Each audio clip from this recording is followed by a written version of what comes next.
Hello viewers, আশা করি আপনারা সবাই ভালো আছেন। তো আজকে আমি যে ভিডিওটি নিয়ে চলে এসেছি, আজকের ভিডিওতে আমি আলোচনা করব কবুতরের চোখে সমস্যা হলে বা কবুতরের চোখ দিয়ে পানি পড়লে আপনারা কি করবেন এবং কেন এই সমস্যাটি হয়।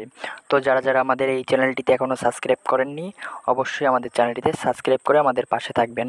তো ভিউয়ার্স, কবুতরের চোখে কেন এই সমস্যা হয়।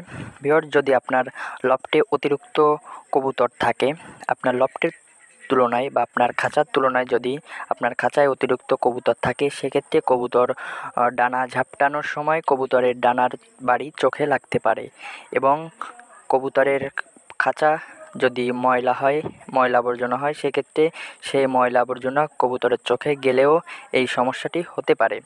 তাছাড়া ভিউয়ার্স, এখন বৃষ্টির সময় বা বৃষ্টির সময় ছাড়া যদি ঠান্ডা গরম এই আবহাওয়া পড়ে বা বৃষ্টির জল যদি আপনার কবুতরের খাঁচায় যায়, ভিজা ভাবটি যদি আপনার খাঁচায় হয়, সেক্ষেত্রে কবুতরের ঠান্ডা লেগেও এই সমস্যাটি হতে পারে। তো ভিউয়ার্স, এখন আপনারা কী ঔষধ বা কী চিকিৎসা করলে আপনার এই কবুতর সুস্থ হয়ে যাবে। তো ভিউয়ার্স, আপনারা ঘরোয়া পদ্ধতিতে প্রথমে আপনারা ইউজ করতে পারেন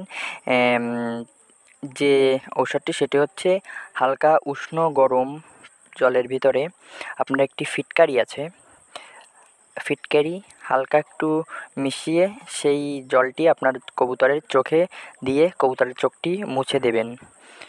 দিনে আপনারা 3 বার মুছে দিবেন। তাছাড়া এর পাশাপাশি যদি আপনারা এই যে স্ক্রিনের উপর যে ঔষধটি দেখতে পাচ্ছেন, গ্যাটিসন, এই ঔষধটি আপনারা দিবেন 1 ফোঁটা করে। 3 বার দিন বা 2 বার দিন, আপনারা 3 থেকে 4 দিন দিলেই আপনার কবুতর সুস্থ হয়ে যাবে। তো ভিউয়ার্স, আপনারা বুঝতে পেরেছেন যে কবুতরের চোখে এই সমস্যাটি কেন হয় এবং এর চিকিৎসা। তো ভিউয়ার্স, আজকের ভিডিওটি এই পর্যন্তই। পরবর্তীতে আমি আরও একটি নতুন ভিডিও নিয়ে চলে আসব পিয়াল টেডি লফটের পক্ষ থেকে।